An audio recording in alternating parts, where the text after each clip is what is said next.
Did Heineman just get a day off yesterday? Was that why he was benched? No, he's got a little bit of a strain in his shoulder, his left shoulder. So he's day to day. We're not sure how long that's going to linger, but did it on Sunday at Loyola, swinging the bat, and hopefully it's not anything serious. You have Garlic back? Garlic will be back, yeah. He and our academic people decided to get another unit in the bank, and so there's a commitment of last night and tomorrow night. And then as far as I understand, he should be good to go. So with Heineman, as long as he's out, is it going to be a similar setup with Tolman at third, Balta at first? Yeah, it looks like it. You know, and Tolman's quite honestly worked at third head-to-head with Heineman. Obviously played there a little bit last year. Hambright kind of got the nod on that, and so we're real comfortable with Mitch at third. Probably the defensive hole, if there was one, would be the inexperience of Balta at first, or so more concerned probably about that than the third base position. Does he play much first base before? No, he played second in high school and a little outfield, and so he's got an infield background. And but first base is it's a pretty demanding position, especially in college, and especially playing an opponent like's coming up for us that I know is very versed at the inside game and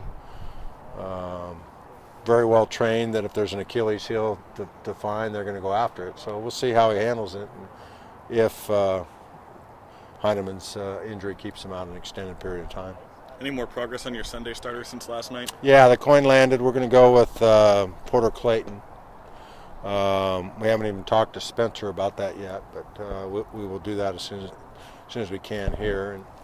And Porter's, again, like I said last night, it's not a case of Jordan Spencer goes all the way to the end of the bench or down to the bottom of the totem pole, but we think that Porter's made a statement for himself that we might improve ourselves in that third spot or Jordan's spot with Porter.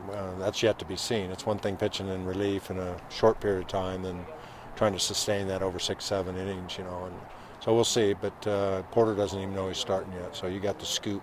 What ultimately separated him from Gold in that decision? That's a tough one, and who knows, maybe it is going to be Jeff, but this time it's going to be Porter.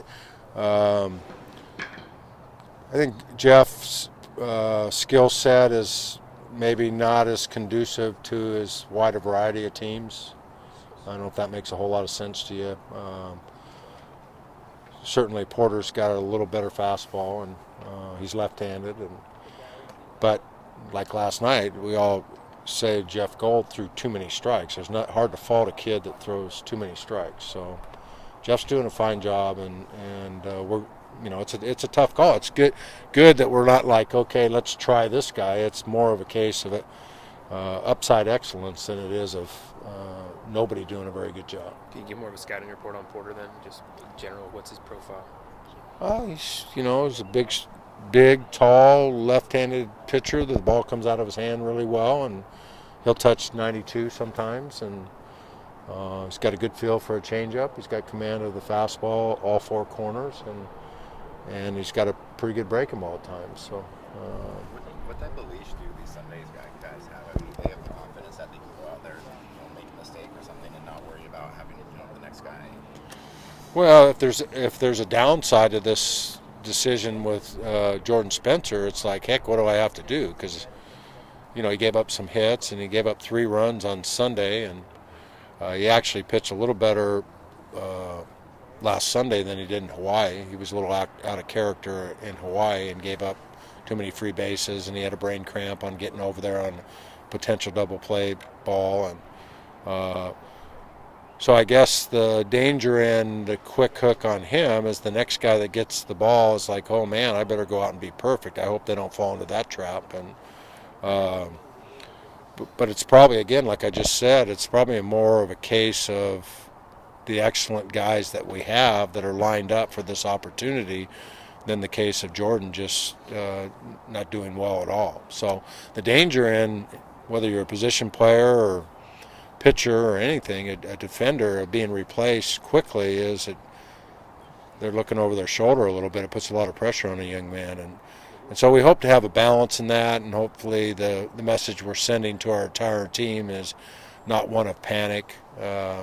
It was a fine line going into the season in the depth chart and the decision, and it wasn't a clear separation with Jordan clearly being the guy. So that makes a difference. And then, of course, Jordan hasn't been Tommy Thorpe or even Cole Irvin, that he's coming off a huge year, and so he's not solidified quite as much as Tommy Thorpe, per se, or Cole Irvin would have been had he not been injured, if that makes any sense to you.